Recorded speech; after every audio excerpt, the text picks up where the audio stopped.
Right, that's the contention, right? Yeah, what is considered basic standard of living in Singapore? Those four things, right, which was flagged in a certain press release. Belonging, that's You what I can name remember, one, it's okay one, yeah. right? Belonging, respect. Belonging, security, independence, and Independence. respect. These four things, yeah. That participants say is a need lah, but government says don't need lah.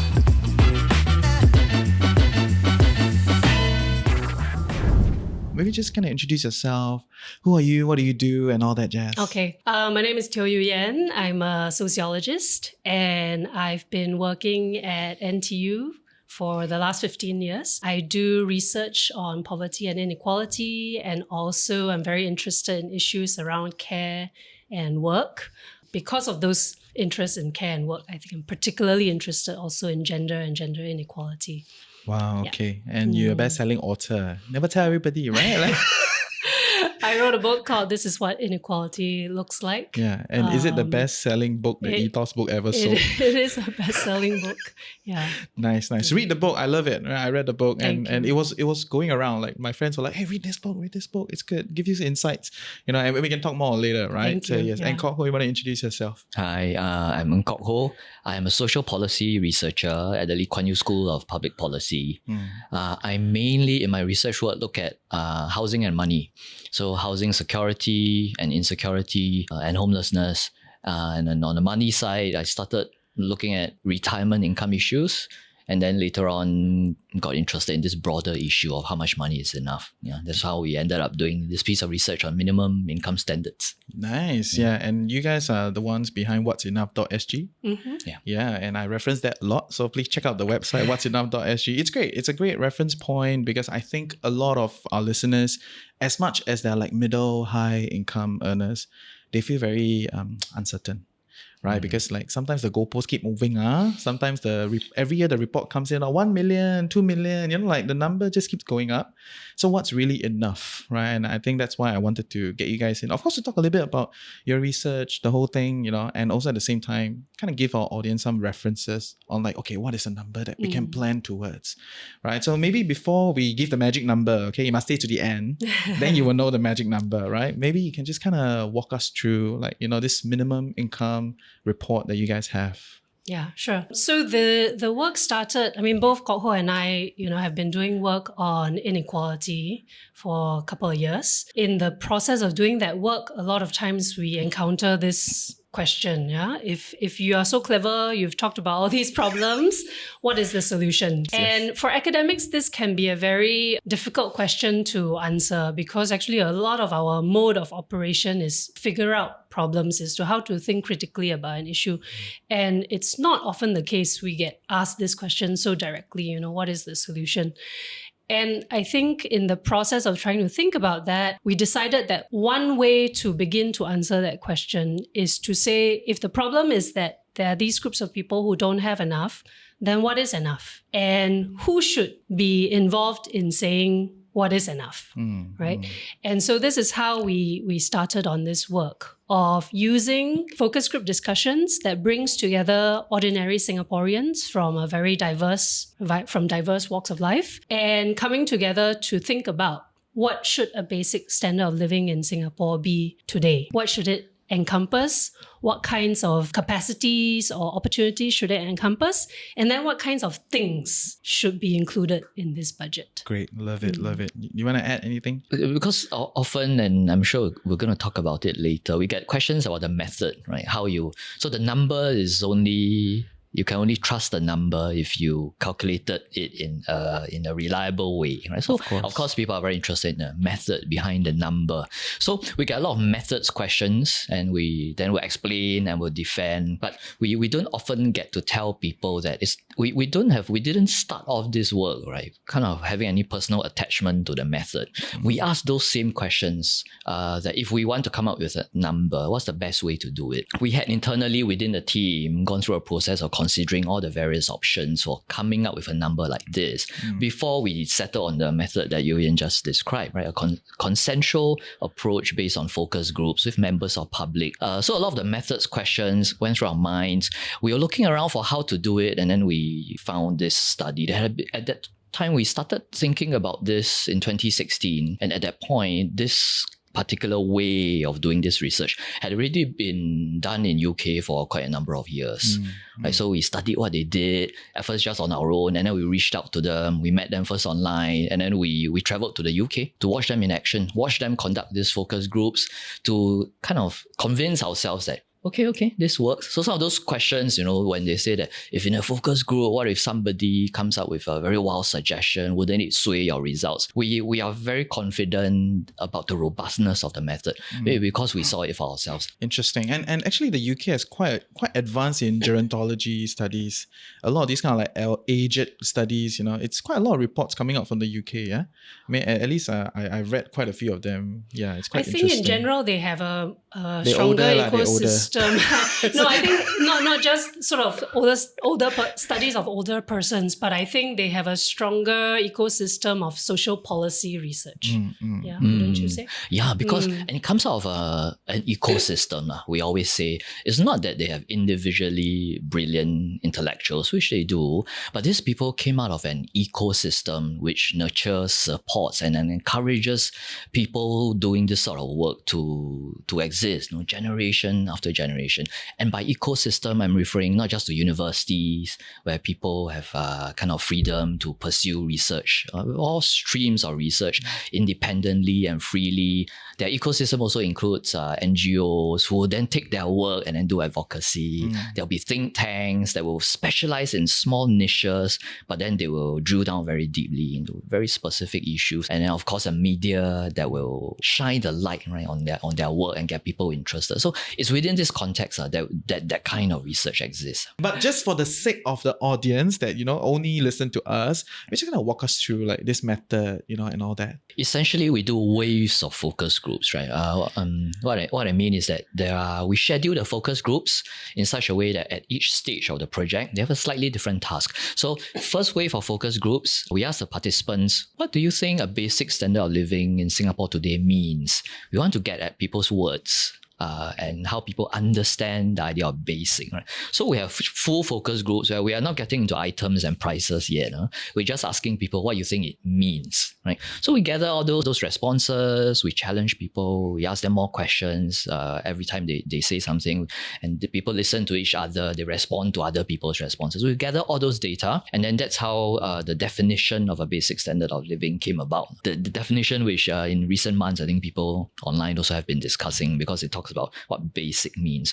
Now, this definition is very important because when we go into the second wave of focus groups, no participant takes part twice. So every participant is unique. Each focus group is unique. In the second wave, the focus group participants are asked a question. In order to achieve this basic standard of living as described in this definition, what do you need in the flat? And we go room by room in a HDB flat. We say, tell me everything you need in the living room in order to achieve what this definition says. Then they say, sofa, TV, coffee table. So they go on. And then we say the list must be exhaustive. It must be everything. And critically, an item can only enter the final list if everybody in that focus group agrees. That's why we call it a consensual focus group. So people do that. And then if finally we get the list of everything in every room, and I do mean everything from furniture to kitchenware to clothing to toothpaste, shampoo, towel, everything. And then we go out of the flat. There are activities you do outside the flat, right? You need to meet friends and family and so on. So there is all that, public transport, healthcare. We cover everything. Then we go away, the team of researchers, and find out how much those things actually cost in the real world, in shops in Singapore. Which means when we ask people to say things, right, we also ask them, don't just say toothbrush, what brand, buy where, how long will it last? Why do we ask this sort of questions? So that because you tell me which brand and buy where, I can go to that shop and then look at that thing and know how much it costs. And then I ask you, last for how long, so that I can calculate. You say toothbrush lasts for 2 years and it costs $2. Then I know per month I can calculate how much it is. Right? I know you are that type of people. We are that type of people. The curtain amortized 30 years. Every week is 2 cents or something like that. My God. Yeah. So there were months when the team were just going into those shops. So we distribute the work. Some of us go into those shops that sell just knickknacks, odds and ends in the neighborhood. That sell everything type, right? Chopstick, your soy sauce, saucer, and towels. And so we do all that. Some things you can check online, catalogs, electronics, quite standard. You say Harvey Norman or Courts, then we can go and check and all that. Okay, so we do all that. And then in the next wave of focus groups, we will settle a few items that people cannot agree on, because there are always a few things people cannot agree on. So the example we often give is for elderly participants. One of the item always very controversial, microwave. So some will say very convenient, you must have, to save time, but there will always be one or two participants that will say, but microwave cause cancer. So, not safe. Not safe. So if people say that, then we ask, what do the others think, And then in the end, they settle. Somebody, I still remember, they say that actually you can do everything with a wok and a cover. They say, what do you want to do? Heat up food, steam lah, wok and a cover. If it's frying, then fry again. So somebody said this, with a wok and a cover, you can do everything. I say, everybody agree? Okay lah, okay. So and then we settle the controversial items. Hashtag Chinese people, right? Yeah, so we settle those strangely. Some items we don't expect to be controversial become very controversial. We settle those, then we show them the price. So we say previous groups say all these things, and so this is the amount. They say, what do you think? How do you think this number looks? So by the time we come up with the final budget and we reveal it to the public, right? Actually, we are quite relaxed because we know we have already shown it to people, and then if they want to do or they say, we have already seen the reactions, right? So after this wave of focus groups, starting from a definition and then to constructing lists, and in between we're going to find out how much things cost, and then we calculate a number, we show it to the final group. Because this work is so nitty-gritty, by the time we bring it out to the public, we are quite comfortable, first of all, that it is a set of results we can quite happily defend. Because those participants, I didn't mention how long the focus groups are. Each wave is slightly different in length, but the longest focus groups run for 6 hours, So for 6 hours, people are talking about this little barang-barang in the house. Oh my goodness. And then why does it take 6 hours? Because sometimes they don't agree. And then sometimes we will challenge them. If somebody says, and somebody will always again say, red wine is a need lah. Chinese uncle, is it? In the Singapore budget, alcohol doesn't end up, there's no consensus, but actually in the UK budget, there's alcohol budget. So it's quite cultural as well, right? They say it's social reason. Somebody will say red wine, then we'll say, why is red wine a need? Then he will try lah. He'll say, it's good for health. He will try. He'll say, it's good for blood circulation. Right? He really says it's good for blood circulation. He take the koyo of the marketers, right? Yeah. But we know that. So other people will check him. That's why we are not worried. So when people say this item looks so weird, but it had already gone through so many rounds, right? This group they will self-check lah. So somebody else will say, how can you say wine is a need? So there will be no agreement, no consensus. So the item never makes it into the list. So we do this challenging, ask why is it a need, not a want, and why do we need the definition? Because if people cannot agree, we'll say, if I take out wine, right, do you lose anything from the definition? Again, people will say, like, for social belonging, for social participation, you need wine. Then somebody else will say, but you also meet friends over kopi at the coffee shop. That's okay, what? You don't need. Okay, so the item doesn't make it into the list. Interesting. So what is this definition then? And that's the contention, right? That's the contention, right? Yeah. What is considered basic standard of living in Singapore? It's such a mouthful. If I forget things, basic standard of living in Singapore today should include housing, food, and clothing, but it's not limited to that. It also includes opportunities to work-life balance, to education, to healthcare. It should allow for people to participate, social participation, and it should allow for people to partake in cultural and religious practices that they might want to be involved in. Yeah. And give people a sense of those 4 things, right? Which was flagged in a certain press release. Belonging. That's you can name one, it's okay one. Yeah. Belonging, respect. Belonging, security, independence, and respect. These 4 things. That participants say is a need lah. But government says don't need lah. What is the contention then? The contention, as we understand it, because we read the same press releases that everyone else does. I think when MOF, it was a joint release actually. MOF, was it MSF? MOM, yes. Right? Joint release. Their contention is that these things, they're not saying it's not nice, but they are saying these are things that people want. They are not things that people need. right? So their contention is exactly that these things are not needs. They don't exactly say why. I mean, they just state it almost as if that these things shouldn't be needs. I must say, it was maybe on hindsight, right? Quite a good thing that they picked that out as an objection, because then the public get to talk about it. Yeah. And we want research to be read to generate discussion, so we welcome this sort of thing. And then when we were looking at, of course, some of the more organic public discussions and or on more independent platforms like this one, you won't see it in mainstream media. But in some of the more organic discussions, people were saying, how can we say these things are not need? I think there is something grating about being told that you don't need security, you don't need independence, you don't need respect, you don't need this. There's something grating to be told that these things are nice, but you don't need it. So when we were reading some of the public discussions after we launched a report, people were saying that for what Singapore is today, at the level of wealth, of economic progress, we have gone way past survival and subsistence. These things should squarely be need. So this was some of the discussion that happened after the report. But a lot of these things can be said to be a bit arbitrary, right? Like it's a bit more like atas, more complex, existential. You know, it's not as tangible. You know, but how does it manifest in the tangible? I think that's exactly what the MIST research is good for, is to say that there are two layers of needs. Two layers. One layer are the things that are more abstract. Arbitrary, more atas, more complex. I wouldn't use arbitrary or atas to say, because I think it's okay. We can standardize the semantics. No, I think I understand. I'm it's with not researchers atas in the sense that I think it's universal. It's not just for people of a certain class. Everybody needs security and independence and some choice, some degree of security. Everybody needs to feel dignity. Fair.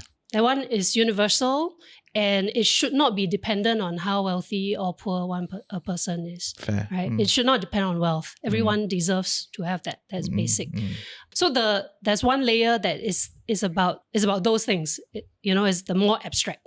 Right? It's the independence, security, belonging, belonging, and overall dignity, right? And then the second layer are those things so abstract that you don't need to translate them to things? No. Because those are also not things that you simply get if people change their mindset. It's not like, if we start respecting everybody, then everybody has respect, then problem solved. It's not that. It's that people need to have the appropriate clothes to wear to a wedding, and then another different set of appropriate clothes to wear to work, and other set of appropriate clothes to wear to other social gatherings. That respect and the ability to participate in social life with friends, with family, requires things also. It's not, as long as everybody's mindset is that we respect everyone, then the problem is just solved. greet and say thank you, right? And then everything is sorted, that, right? Okay. So it's two layers. It's like, it's like, those kueh salad with the green and the rice, right? You need both parts. You cannot have just the green or just the rice. Fair, you need the whole thing. And so it's two layers of needs, one or two layers of thinking about needs. One is that more abstract stuff, but then recognizing that all the abstract things require material things to fulfill. So the abstract things we are saying are very universal. Everyone needs those things, but how people meet those needs will change or over the life course, or will partly depend on people's different tastes and preferences. So in building that part, we have to allow for the fact that we are a diverse society.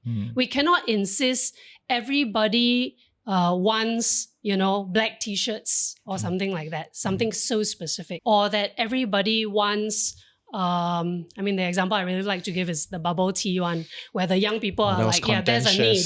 That's a need because, in fact, that is the way young people have social lives, right? They go and buy the tea together, they drink together, they chit-chat, all that. That is part of their social belonging. And they need a budget in order to be able to hang out with their friends, right? But old people did not really care for bubble tea. What they need are budgets so that they can go and eat at the kopitiam in the morning or at the hawker center. They might be certain kinds of extra plates and extra cutlery at home, or sofa and extra chairs at home, so that they can have friends and family over, from time to time. So our needs change over the life course, and our needs may also be different depending on our tastes and preferences. The budget allows for that. It allows for some degree of choice. We have to put certain items in place, but we're not saying that everybody wants exactly the same thing. Like these items signify that they are meant to meet certain kinds of needs, but some of them may be swapped out by other things. Fair. And to be fair, I think the debate is in the tangible. I think in the intangible, amongst, especially amongst our listeners, I think nobody would dare to stand up and debate against it, because we all want it. We want to be accepted, we want to be respected, we want to be part of the community, we want a dignified life. How you stand against this thing, right? Yeah. Everyone wants it. Yeah. I think it's that's why knowing that there are those two layers is very important. Yes. The more sort of universal layer, and then the more pluralist layer where you have to allow for some diversity and change over time. Because what we want now and what we want what we need now to meet our social participation needs, and what we need 10 years from now is going to be different, because we will be at a different stage in our lives. When we talk to parents too, what they need for their children really changes a lot. That's why we have the childhood cut up into so many different age groups, right? Because a baby, an infant has really different needs from a toddler, has really different needs from a primary school kid, from a secondary school kid, and then from a youth. I always tell my listeners, right, the running gag is, you may want a Hai Di Lao every week now, but when you're 60, I doubt you can do Hai Di Lao every month. It's too much for your body, right? So the realities do change over time. So we try to model it as accurately as possible so that we can then plan for the best of it, right? Like, you don't want to overplan, because if you overplan for retirement, then it also affects your current life, because essentially you're allocating resources for the future. Right. You're not optimizing your now, right? So that there's that whole thing, right? So I think that's interesting. Yeah. Because actually, with our older people groups, they said a lot about how their views about material things change also as they get older. Could you share a little? That many of the things that younger people may feel or when they were younger, they might have felt were needs, are not so important anymore. Especially, we noticed that, our older participants, right, they were really very charming. And some they of them were so charming. Yeah, no, because charming. They defend red wine. It's very, very charming already. And some Uncle, of them come on the show, defend red wine, okay? This is maybe really an age thing. At certain stages of our lives, we are a bit self-conscious about how we look, how we present ourselves to others. Sometimes we feel we still have certain things we want to prove, right? But we are very conscious of what we stand for, how we come across. Older people don't care. They are just themselves. They've been through it all. And I particularly remember the focus group we did with single elderly women. Many of them, they had, spent decades of their lives just being carers, first for their children, and then for their husbands, and then some of them were widowed late in life. The husband passed away. And then they mentioned this, and these things come out in focus groups. And they would, if you spend hours in a room talking about these things, they shared that for the first time in their life, they were actually free to do whatever they wanted for themselves, right? So they could talk about the value of social participation, making choices that make sense to themselves. They spoke with such a sense of freedom, but also very relaxed when it came to certain parts of the budget, like dolling up and all that. They are not really fast, but they said that there are certain basics you need to make sure that people can respect you. So somebody said that if I look in the mirror and I can respect myself, then I know that I'm okay. So that that was that participant's way of explaining how respect is associated with clothing. If I look in the mirror and I cannot respect myself, how can other people respect me? But beyond that, they're not so fast about how they can. So they have that kind of relaxed confidence. This thing really changes across the life stage, life stages. Yeah, I get it. And I always find it very exciting when I walk past Tampines Hub and I see the auntie down there Zumba, right? I was like, whoa, aunties, you're doing cool, right? Right, it's a thing. Yeah. Definitely, I think the costs in terms of dress and all that does reduce with age, right? Partly because the sphere of people's participation, I think, narrows a little bit. You don't have to be, in particular, right? You don't have to worry so much about clothes for working or clothes for looking a certain way at work, right? And so it becomes like that whole thing becomes like whatever not so lah. important. Yeah. I know. It's partly that, but I guess partly also like judgment of other people becomes less important. Yeah. And now this is not to say that any stage is superior to any other stage. It just is. Like this is life. It's an evolution. Yeah, this is life, right? And so for younger adults, meaning working adults, people in that sort of middle range, 25 to 54, many of whom our participants are parents, because the way we did the research, we were looking at people with children in the household. They had to not only care about their own ability to participate and their own sort of social belonging and respect, they also had to care about their children. So you could see when you talk to parents' concerns are much more than older persons, because they have to think about not just themselves, but they also have to think about the dignity of their children, essentially. And how having certain things is important for children to participate in social life today. So a mobile phone, for example, was something that, parents had to really talk through. At what age is appropriate? What kind of phone? What kind of service? What is the minimum, right? And to withhold it entirely after a certain age is just completely out of the question. Because how will children socialize with other children, right? This is where all the kids are communicating these days, right? How will they arrange to go out with their friends?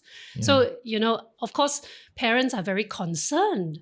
Of course, because the soccer ball don't end up in the list anymore, right? They're very... now it's the iPhone 10. Exactly. They're very concerned about this, and yet they also understand what are social norms now. It's important, I think, to know that the methodology is about capturing social norms. It's not just about capturing individual desires for things. It's also people reflecting on what is acceptable and what is necessary for participating in society today. Yeah, of course. I remember when I was growing up, like you just need to shout downstairs, "Hey, wanna play or not?" Right? And then we'll just be all be downstairs. And if you want to arrange to go out, you call people, you set a time, and then you actually turn up, right? None of this like 10 minutes before. Exactly. Like, I don't sorry, know if I can I make late. I 30 minutes late. Sorry, paise. Meeting overrun. It's like, what the hell is that, right? But okay, sorry. But things have changed, right? Yes, things have changed, right? Social norms change and all that. Yes. And I remember you were on Walid's show and you were talking about like the whole tuition thing. Like it was consensus, like no debate, right? And hey, welcome to the Financial Coconut Podcast Network. I'm your host Reggie, aka your Chief Financial Coconut. And if you're loving what we're creating here, like, share, subscribe, share with your loved ones, comment in the comment section below, and we'll see you for great content on Chills with TFC. Do you have anything else you want to add on that? It's like, wow. It's not something to be very happy about, When I heard it, I was like, oh shit, really? So that was one of those items that we expected disagreement, contention at least, and then nothing, right? And then of course sometimes silly items like printer, people just went on and on. I cannot agree whether you need to buy a printer. But for tuition, it was so quick. And then people said it exactly with the same tone that you brought this up, almost with a sigh. That's what it is. So of course we challenged them. We said, why isn't the education that takes place in schools, why isn't that enough? And then people would say, in an ideal world, it should be enough. But right now in Singapore, it is just not enough. So what they're saying is they don't enjoy that reality anymore than their kids. Nobody enjoys it in this system. Of course. But that is what it is. And they said almost with the same kind of almost resignation, right? When we asked them about CCAs and leisure and social participation and enrichment classes and so on. So when they said the kids also on weekends need to do some enrichment and go out and play, I remember we asked them, don't they already play during CCAs? Again, they said CCAs is not really about play anymore. There can be a lot of pressure about getting into the school team for competition, and you have to remember that this could become the route that your child depends on to get into the top DSA. school. Yes, DSA, exactly that. If the grades is not the pathway, then you must have a backup. So where is the play in all of that? So then you need to cater separately for play. So that part of the conversation, I think it went quicker than we expected.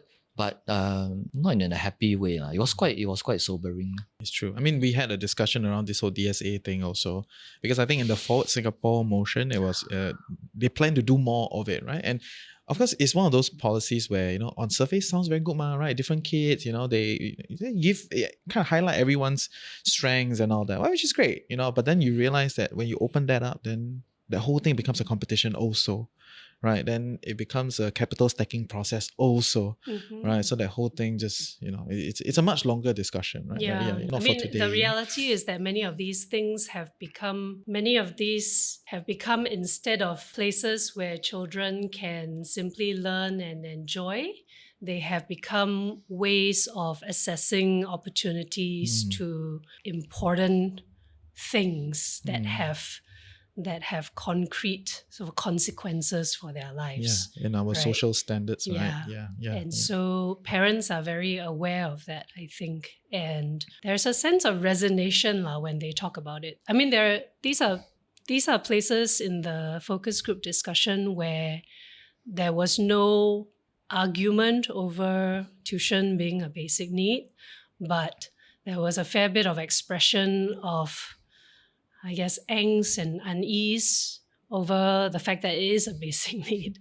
Yeah. And earlier I had mentioned, you know, parents are often very attentive to their children's needs. And here is one place where they were again, you know, where parents would say things like, well, sometimes the children themselves ask for it because they can see that they're falling behind. Yeah. And if your child asks for certain things, in many ways, I think many parents feel they have to respond to that. You know, it's not easy to simply say no. And it's really hard to say no when the norms are such that everyone is doing it, and you understand that this is a game you have to play, and that if you don't play it and your child somehow cannot keep up, that's your failing as a parent. You know, I think people feel that quite strongly, even when they don't fully agree with like some of the norms. And that is part of social norms, right? Essentially, and then the evolution of it. It's also very interesting. It is very interesting. I mean, some of the other work that I'm doing now is also on this, is on how parents think about the education issue, and I think this is a space where people feel very conflicted, where there are things working at odds. That on one hand, to be a good parent is to do this, is to make sure our kids have enrichment and tuition. On the other hand, that also seems to be not great parenting. If I think about how I want my child to have free time and freedoms and some level of play and some kind of childhood, right? So that there's this kind of sense that there are these, you know, opposing forces, and it's hard to know what is the right thing to do as a parent. So when you publish that book or report, you come again, okay? Then we talk again. That's a whole beast, right? And a lot of our community, our listeners, they are in that range. Young kids, 3 years old, 5 years old, you know, all the way up to like teens. And there's a lot of gradient in that. I mean, you've pointed out, right? So that is cool and interesting. So if we all can have a consensus on like dignity, respect, all these things we need, right? And then the only divergence is in the tangible of how to achieve these things, right? What is the qualm with the ministry? Like, you know, I mean, they put up this statement to kind of essentially put up their position on it, right? So maybe just kind of give us some color, like where is the contention? This is the second time they've released the second part of their press release is a repeat from an earlier one. So we have released 3 reports from this study, 2019, 21, 23. So in 2019 they issued a release, and then again this time around a few months ago. They have a few kind of methodological quibbles, suggesting that we should be careful about interpreting the results because they were suggesting certain shortcomings with the method. Of course, we don't agree, but it's been hard getting our explanation kind of reported in the press. So you'll never see that. But it is on whatsenough.sg. So our full explanation of the methodological concerns are all in there. We did publish a few op-eds. We did, but never kind of like a point-for-point response that no one would pick up. So I'll just give one example so it's more concrete of what a methodological quibble might be like. So they've suggested, for example, that because we show the profile of our participants percentage from different types of housing. So they picked out one part, which is that the percentage of our participants, the proportion of our participants from private housing is higher than in the actual Singapore population. So the suggestion is that those participants have skewed upwards the budget. So the main contention is that numbers too high, not too low. So the contention is too high. Okay. Not too low, huh? Yeah. Yes. So and we can talk about why is that the direction of their concern, but nonetheless that's their concern. Too high, and their suggestion is too high because there are too many wealthy people in your focus group. I've always felt that criticism is a bit disingenuous because in the same table where we showed the proportion of participants from private housing, we also showed just 2 lines above, proportion from public rental flats. So these are very heavily subsidized HDB flats for lower income residents. The income limit to qualify for this rental flats is really low. So this is really at the bottom of our economic distribution, right? Income distribution, families that find it really hard. That segment is also overrepresented. So if the wealthier people, private housing participants skewed it up, why didn't they suggest that the rental flat tenants might have skewed the results down and actually the number should be even higher?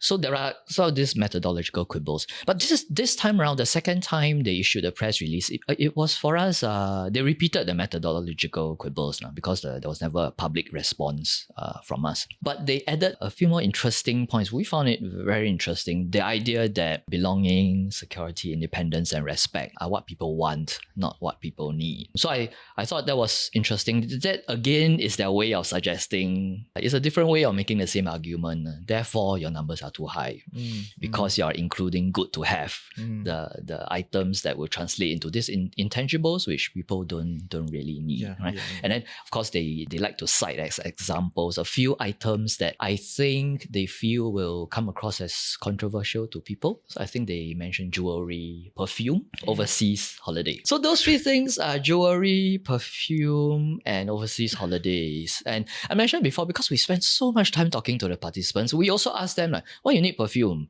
Why is it a need? Why is it not you want perfume? And then people say that if you go to an interview all sweaty and smelling not nice, what are your chances of getting a job? This is along the same lines of people know they need to dress appropriately for a job interview and for different occasions. You can't go to a relative's wedding dinner wearing whatever you like. Why? Because it's a form of respect. People get very upset if you don't wear what is appropriate, right? And so on. So perfume... Unless it's your prerogative lah. But anyway. So perfume is along the same line. Jewelry...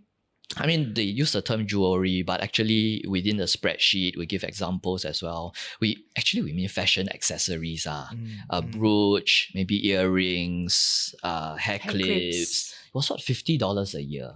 Right, so you're not buying diamond earrings, $50. So it's Daiso, not diamond. So, but it is something nice that when you... Did you just think that one? Is it unfair to Daiso? It's okay, right? Their whole strategy is affordable, right? Brand position, right? Yes. So we like Daiso. So again, jewelry. I think once we explain there is accessories, because there's expectation that on certain social occasions you need to wear that because all your colleagues do, right? Otherwise, you look like you're not taking the work in the workplace seriously. So there is that. With overseas holidays, this one, we also noticed that in other countries that do this study, it has never been contentious, that people sometimes need to get out of the country they're living in. So if you're in the UK, it's possible to take a holiday in another part of the UK. If you live in London or somewhere down south, you can go to Scotland for holiday. But if you're in Singapore, you live in Bedok, you cannot say that you go to Bishan for holiday, right? So of course, the minimum to get out of this place, it means Malaysia at the very least. Bro, it's amazing how Tuas lamppost is a thing on the Google Maps, like someone made there's this Tuas lamppost that people cycle and they put stickers on it. So it has become Do people think it's a holiday? I think no lah. But yes. Okay. Tuas, that thing, apart That's from leisure. that, That's important too. Okay. yeah, and maybe during the COVID years, no choice. You pretend, true. Changi Boardwalk is holiday. It's true. Yeah, right? yeah. Other than that, I remember at one point people said Changi Boardwalk looked like Jeju. So I cycled there. Well, trying very hard. I cycled there and then I took a picture and sent to my colleagues. I said, "This is not Jeju." Yeah. Anyways, apart from those dark years, people said at least you must go to Malaysia. So I went to check what kind of holiday, Port Dickson, Ipoh, and even then, not even Scoot. So sorry, Scoot. Nothing wrong with Scoot. We like Scoot. But they were saying even that is not basic. Go by coach, by bus. That's basic. So that's what we costed for. So we remind people who object to holiday, if we don't park the point Yenn made, the specific, it doesn't have to be Ipoh and Dickson, Port Dickson. We're not saying everybody needs to go to these two places, but it's a placeholder. Sponsored by Tourism. But it's a placeholder for a certain category of holiday. So it kind of reserves a part of the budget for that. I mean, if you don't like Ipoh, you can go somewhere else. But for sure, that budget will not bring you to Paris, right? That is clear, right? So nobody disagrees with that, because if we don't earmark a part of or ring fence, not earmark, ring fence a part of the budget for that, then it means that at a basic level, a household living on a basic standard of living will never in their lifetime get to see outside of Singapore. Nobody thought that was acceptable. Yeah. Fair. So people talked a lot about how, while life is very stressful, we work so much and people need holidays, people need time away with their families. This is an important bonding time, is traveling. Because travel has become such a norm in Singapore, in some ways to participate, you have to also be able to do this. Again, it's not a luxurious holiday, but from time to time to be able to be outside of Singapore, see the world a bit. And it's quite a uniquely Singapore problem because we are that small, right? Like any bigger country, you know. Also, in the other MIS, they have budgets for internal travel.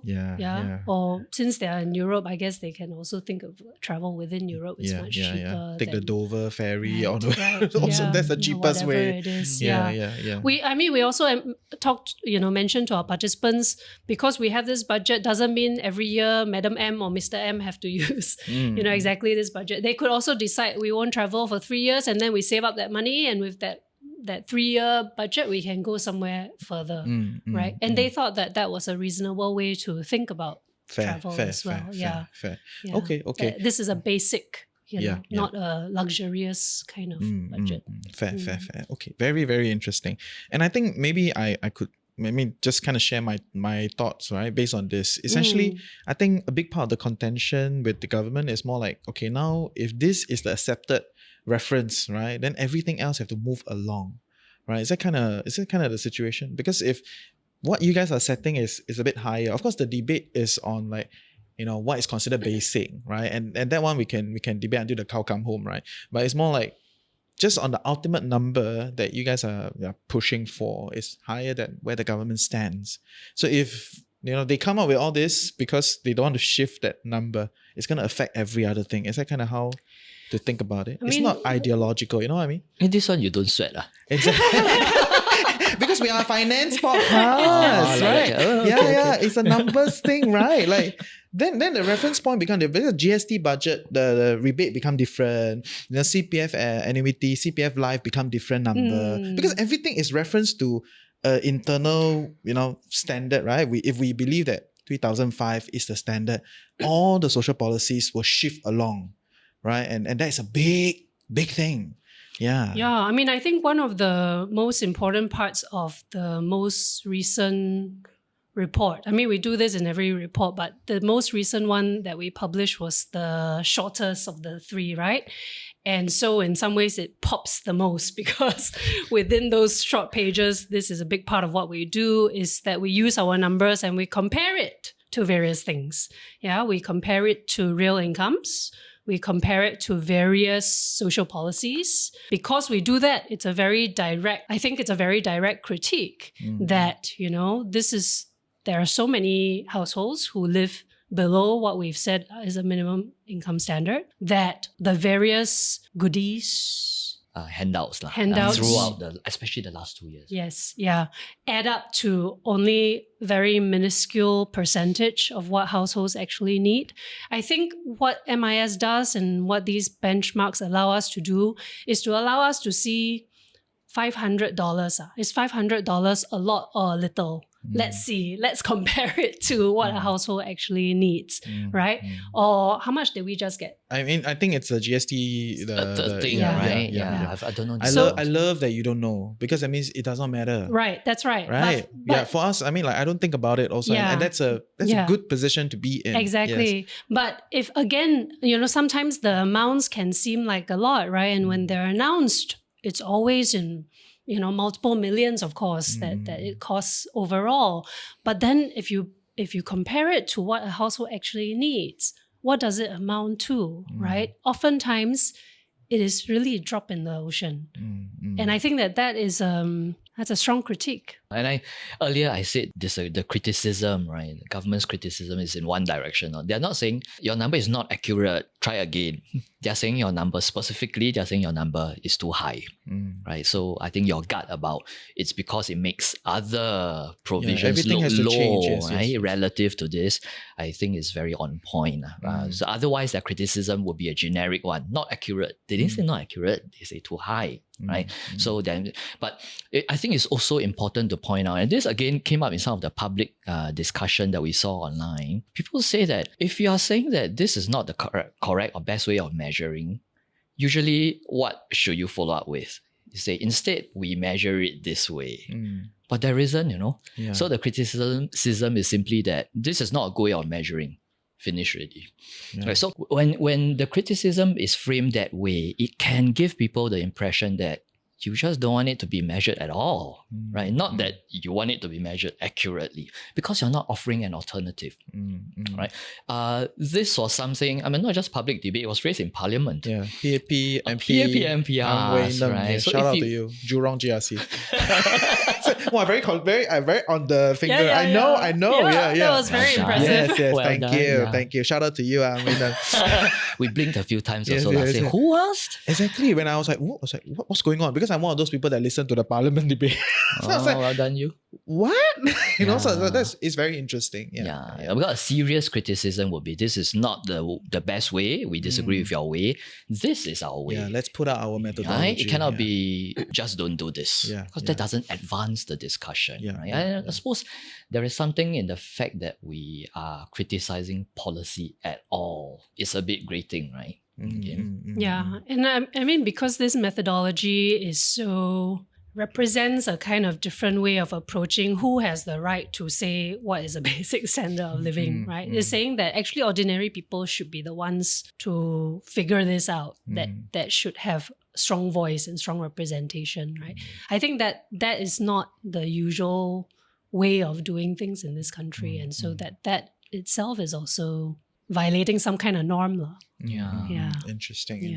Okay. Yeah, I'm sure we can have a lot more discussion, right? So, but at this juncture, I would like to let the number out of the bag, right? So what are some Do of you these? remember the What are numbers? some Number of the test. things? You don't let us bring notes, Is it- then you want numbers. Luckily, I read the report just before I came. Okay, great. If Kok Hoe not, you is the can check out numbers guy. what's enough.sg. Okay, we've been quoting it. Yeah. So in yes. case I get it wrong, just go to our website. All our reports are there. Yeah. And I must say, we don't have one number. We have a lot of numbers, and we have a calculator which can use to calculate the budget for I think several hundred different permutations of households, right? Because Nice. the data allow us to do that. So the report, of course, in a report, if you want to do analysis, like compare with inflation and the various policies, we need to pick a few. So we pick a single elderly person. Latest numbers is 1492 per month, 1492. And then there is, I think it's a single parent with one child. I think that one is 3369.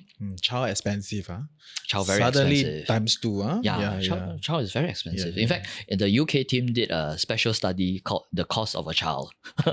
Yeah. Very literal, Yeah, huh? very literal, because children are very expensive. And then for the largest household, we pick out to spotlight is a couple with 2 children, 6693 per month. Those are the numbers. Nice. Interesting. And beyond the numbers, if you all read the report before, any of their report, right, then you know like they very detailed one, right? So everything, curtain price, chicken rice, duck rice, all the pricing is there. So I think it's a good platform to kind of model your own retirement lifestyle, right? Because I think for a lot of our listeners, they're not at that level. So like they are the type of people that the 200 GST, they will not care, right? Which is great, right? They're in a very comfortable position, but they want to model retirement, right? They want to know like what is considered a good quality or even like a basic quality of life in Singapore. And I think a lot of people can stand by that definition that this is basic, right? So please check out the website. You know, you have all the information there, and then model your retirement. You know, tag the team. You know, are you on socials? I know Yenn just had a We're just both now on joined Instagram, but I don't know what will happen if you tag me exactly. Yeah. Oh, it's good. Mean what? Huh? Mean what? Okay. Never mind. Don't tag. But email them. Maybe, you know, have a good conversation. Please read the report. Read the report, you know, and then Oh we my go. God, We it go sounds from so there. email them. Write letters to them. No, don't write letters, please. Don't. Yeah, thank you for the work that you do. Thanks for sharing. Thank you for the work that you do. Nice.